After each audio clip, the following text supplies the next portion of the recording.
കുറ്റകൃത്യങ്ങളുടെ ഇരുണ്ട വർഷം 2023 അങ്ങനെയാകും കാലം വിശേഷിപ്പിക്കുക. കൊച്ചുകുട്ടികൾ മുതൽ വയോധികർ വരെ അതിക്രമത്തിന് ഇരയായ നാട്. മനസാക്ഷിയെ മരവിപ്പിക്കുന്ന ഒട്ടനവധി കുറ്റകൃത്യങ്ങളാണ് ഇപ്പോൾ കേരളത്തിൽ അരങ്ങേറിക്കൊണ്ടിരിക്കുന്നത്. ക്രൈം റെക്കോർഡ്സ് ബ്യൂറോയുടെ കണക്കനുസരിച്ച് ഇന്ത്യയിൽ ഏറ്റവും കൂടുതൽ അക്രമം നടക്കുന്ന സംസ്ഥാനങ്ങളിൽ 3-ാം സ്ഥാനത്താണ് കേരളം. അതിൽ അതിക്രമങ്ങൾ കൂടുതലും അരങ്ങേറുന്നത് വീടുകളിലാണ്. അച്ഛനെയും അമ്മയെയും കൊലപ്പെടുത്തുന്ന മക്കളുടെയും കുഞ്ഞുങ്ങളെ ഇല്ലായ്മ ചെയ്യുന്ന മാതാപിതാക്കളുടെയും നാടായി കേരളം മാറുന്നു. സ്ത്രീകൾക്ക് നേരെയുള്ള അതിക്രമത്തിനും അറുതിയില്ലാതായിരിക്കുന്നു. ഭർതൃഗൃഹത്തിൽ വേട്ടയാടപ്പെടുന്ന യുവതികളുടെ നിലവിളി ശബ്ദങ്ങൾ ഉയരുന്നു. സുരക്ഷിതമായി പുറത്തിറങ്ങി നടക്കാനോ സ്വന്തം വീട്ടിൽ കഴിയാനോ ഭയം തോന്നുന്ന അവസ്ഥ.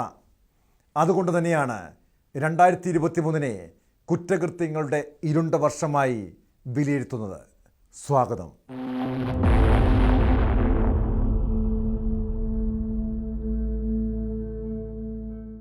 കുട്ടികൾ മുൻപെങ്ങുമില്ലാത്ത വിധം അരക്ഷിതരാണ്. സ്വന്തം വീടിൻ്റെ പരിസരത്ത് പോലും കഴുകനെ പോലെ റാഞ്ചാൻ നോക്കിയിരിക്കുന്ന തട്ടിക്കൊണ്ടുപോകൽ സംഘങ്ങൾ. കൊല്ലം ഓയൂരിലെ അബിഗേൽ എന്ന 6 വയസ്സുകാരിയുടെ കുടുംബത്തിൻ്റെ വേദനയും ആശങ്കയും ഒരു നാട് മുഴുവൻ ഏറ്റെടുത്ത നാളുകളാണ് കടന്നുപോയത്. കേരളത്തെ ഒരു ദിവസം മുഴുവൻ മുൾമുനയിൽ നിർത്തിയതിനു ശേഷമാണ് ആ കുരുന്നിനെ തട്ടിക്കൊണ്ടുപോയവർ തന്നെ മോചിപ്പിച്ചത്. പ്രതി പത്മകുമാർ ഭാര്യയെയും മകളെയും കൂട്ടി ഇങ്ങനെ ഒരു തട്ടിക്കൊണ്ടുപോകൽ ആസൂത്രണം ചെയ്തത് ഇപ്പോഴും വിശ്വസിക്കാൻ കഴിയാത്തവരുണ്ട്. പോലീസിൻ്റെ കണ്ടെത്തലുകളിൽ പോലും സംശയങ്ങൾ പലതുമുണ്ട്. ഓയൂരിലെ തട്ടിക്കൊണ്ടുപോയ സംഘത്തെ പിടികൂടിയെങ്കിലും മക്കളെ പുറത്തിറക്കാൻ പോലും മാതാപിതാക്കൾ ഭയപ്പെടുന്ന നാടായി കേരളം മാറിയിരിക്കുന്നു.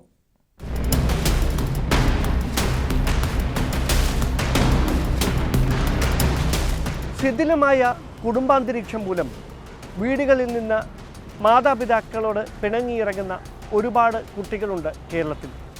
5 വർഷത്തിനിടെ 600ഓളം കുട്ടികളെ കേരളത്തിൻ്റെ വിവിധയിടങ്ങളിൽ നിന്ന് കാണാതായതായാണ് സ്റ്റേറ്റ് ക്രൈം റെക്കോർഡ്സ് ബ്യൂറോയുടെ കണക്കുകൾ. എല്ലാ വർഷവും ഇത്തരത്തിലുള്ള കണക്കുകൾ വലിയ തരത്തിൽ ചർച്ച ചെയ്യപ്പെടാറുണ്ടെങ്കിലും നവംബർ 27-നുണ്ടായ ഒരു തിരോധാനം അത് കേരളത്തിൻ്റെ ആകെ ആശങ്കയായി മാറി.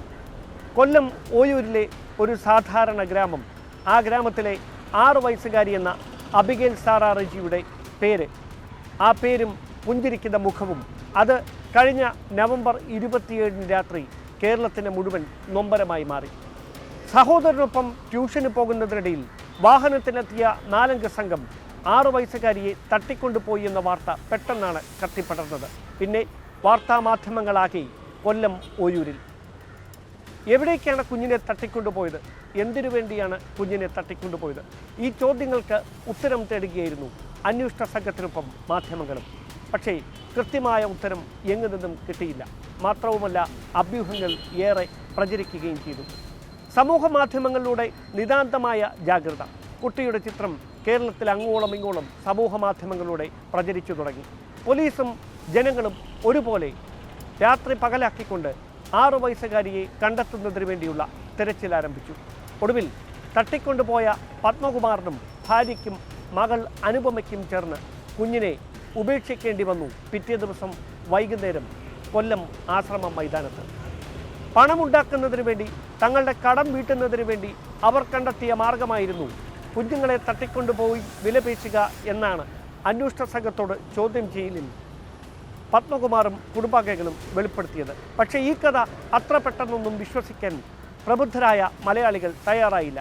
കുഞ്ഞിനെ തട്ടിക്കൊണ്ടുപോയ സംഭവത്തിന് പിന്നിൽ മറ്റെന്തൊക്കെയോ ദുരൂഹതകൾ ഒളിഞ്ഞിരിപ്പുണ്ട് എന്ന വിശ്വാസത്തിലാണ് കേരളമാകെ ഇപ്പോഴും. പക്ഷേ അതിനപ്പുറത്തേക്ക് ഒന്നും ഇല്ല എന്നാണ് അന്വേഷണ സംഘത്തിന് നേതൃത്വം നൽകിയ ക്രമസമാധാന ചുമതലയുണ്ടായിരുന്ന ഉദ്യോഗസ്ഥർ അടക്കം സമൂഹത്തോട് വെളിപ്പെടുത്തിയത്. എന്തായാലും കുഞ്ഞുങ്ങളെ തട്ടിക്കൊണ്ടു പോകുന്നതുമായി ബന്ധപ്പെട്ട വാർത്തകൾ വീണ്ടും സജീവമാകുമ്പോൾ ഇതുമായി ബന്ധപ്പെട്ട കണക്കുകൾ ആശങ്കപ്പെടുത്തുന്നതായി മാറുകയാണ്. ദേശീയ മനുഷ്യാവകാശ കമ്മീഷന്റെ കണക്കുകൾ പ്രകാരം രാജ്യത്ത് ഓരോ 8 മിനിറ്റിലും ഒരു കുഞ്ഞിനെ വീതം കാണാതാകുന്നു എന്നാണ് രേഖകൾ. ഒരു വർഷത്തിനിടയിൽ 40,000 കുട്ടികളെ കാണാതാകുന്നതായും കണക്കുകൾ വ്യക്തമാക്കുന്നു. പക്ഷേ എടുത്തു പറയേണ്ട പ്രധാനപ്പെട്ട കാര്യം, കുടുംബാന്തരീക്ഷത്തിലെ ശിഥിലത മൂലം വീട് വിട്ടിറങ്ങുന്നവർക്ക് പുറമെ പ്രണയബന്ധങ്ങളിൽ കുടുങ്ങി വീടുപേക്ഷിക്കുന്നവരും കൂട്ടുകാർക്കൊപ്പം വീട്ടിൽ നിന്ന് ഇറങ്ങിപ്പോകുന്നവരും അതിനൊക്കെ അപ്പുറത്തേക്ക് ഭിക്ഷാടന മാഫിയ അടക്കം തട്ടിക്കൊണ്ടു പോകുന്നവരും ഒക്കെയുണ്ട് തിരോധാനത്തിൽ ഉൾപ്പെട്ട കുട്ടികളുടെ കൂട്ടത്തിൽ. കേരളത്തിൽ ഈ കുഞ്ഞുങ്ങളെ തട്ടിക്കൊണ്ടു പോകുന്നതുമായി ബന്ധപ്പെട്ട വാർത്തകൾ സജീവമായത് 2005 മെയ് 18 ആലപ്പുഴയിൽ കളിസ്ഥലത്ത് കളിച്ചുകൊണ്ടിരുന്ന രാഹുൽ എന്ന 7 വയസ്സുകാരനെ കളിസ്ഥലത്ത് നിന്ന് കാണാതായതിന് പിന്നാലെയാണ്. വർഷം ഇത്ര പിന്നിട്ടിട്ടും രാഹുൽ എവിടെയാണ് എന്ന ചോദ്യത്തിന് ഉത്തരമില്ല. പോലീസിൻ്റെ അന്വേഷണം പിന്നീട് CBI ഏറ്റെടുത്തു. 2013 യാതൊരു തുമ്പും കിട്ടാതെ CBI അന്വേഷണം അവസാനിപ്പിച്ചതോടെ കുടുംബാംഗങ്ങൾ കോടതിയെ സമീപിച്ചു. 2015 വീണ്ടും CBI തന്നെ തുടരന്വേഷണം നടത്തി. ആ തുടരന്വേഷണത്തിലും രാഹുൽ എന്ന 7 വയസ്സുകാരൻ എവിടെയാണ് എന്ന ചോദ്യത്തിന് ഉത്തരം കണ്ടെത്താനായില്ല. ഒടുവിൽ അന്വേഷണത്തിന് തിരശ്ശീല വീഴുന്ന കാഴ്ചയാണ് കേരളം കണ്ടത്. പിന്നീട് 2018 മാർച്ച് 20 പത്തനംതിട്ടയിലെ എരുമേലിയിൽ നിന്നും ജസ്ന മരിയ ജെയിംസ് എന്ന വിദ്യാർത്ഥിനിയെ കാണാതായതുമായി ബന്ധപ്പെട്ട വാർത്ത ഇപ്പോഴും കേരളത്തിലെ അമ്മമാരുടെ ഹൃദയങ്ങളെ ഒരുപോലെ ഉലച്ചുകൊണ്ടിരിക്കുകയാണ്. എവിടെയാണ് ജസ്ന എന്നതിനെക്കുറിച്ച് വിവിധ അഭ്യൂഹങ്ങൾ പറഞ്ഞു. പോലീസും ക്രൈംബ്രാഞ്ചുമൊക്കെ അന്വേഷണം നടത്തി. പക്ഷേ ജസ്ന എവിടെയാണെന്ന ചോദ്യത്തിന് കൃത്യമായ ഉത്തരം നൽകാൻ ആർക്കും ഇതുവരെ കഴിഞ്ഞിട്ടുമില്ല. എന്തായാലും കുഞ്ഞുങ്ങളെ തട്ടിക്കൊണ്ടുപോകുന്നതുമായി ബന്ധപ്പെട്ട വാർത്തകൾ നിരന്തരം ഇത്തരത്തിൽ പ്രചരിച്ചു കൊണ്ടിരിക്കുമ്പോൾ സമൂഹത്തിലുള്ള ജാഗ്രതയും ഏറിവരികയാണ്. സമൂഹ മാധ്യമങ്ങളിലൂടെ നടത്തുന്ന കൃത്യമായ ഇടപെടലുകളിലൂടെ തട്ടിക്കൊണ്ടുപോകുന്ന കുട്ടികളെ വിദൂരങ്ങളിലേക്ക് എത്തിക്കുന്നതിന് മുമ്പേ കണ്ടെത്താൻ കഴിയുന്നുണ്ടെങ്കിലും പോലീസിൻ്റെ ഭാഗത്തു നിന്നടക്കം തദ്ദേശ സ്ഥാപനങ്ങളുമായി ചേർന്ന് നടപ്പിലാക്കുന്ന പദ്ധതികളായിരിക്കും വിഷയത്തിൽ കൃത്യമായ പരിഹാരത്തിലേക്ക് നയിക്കുക എന്നതാണ് എടുത്തു പറയേണ്ടുന്ന കാര്യം. രാജ്യത്താകമാനം ഭിക്ഷാടന മാഫിയയും അതോടൊപ്പം മനുഷ്യക്കടത്ത് സംഘങ്ങളും കുഞ്ഞുങ്ങളെ തട്ടിക്കൊണ്ടു പോകുന്നതിന് വേണ്ടി സജീവമായ ഇടപെടലുകൾ നടത്തുമ്പോൾ നിതാന്തമായ ജാഗ്രത മാത്രമാണ് ഈ വലിയ വിപത്തിൽ നിന്നും നമ്മുടെ കുഞ്ഞുങ്ങളെ, നാളെയുടെ വാഗ്ദാനങ്ങളായ കുരുന്നുകളെ രക്ഷപ്പെടുത്താനുള്ള ഏക മാർഗം.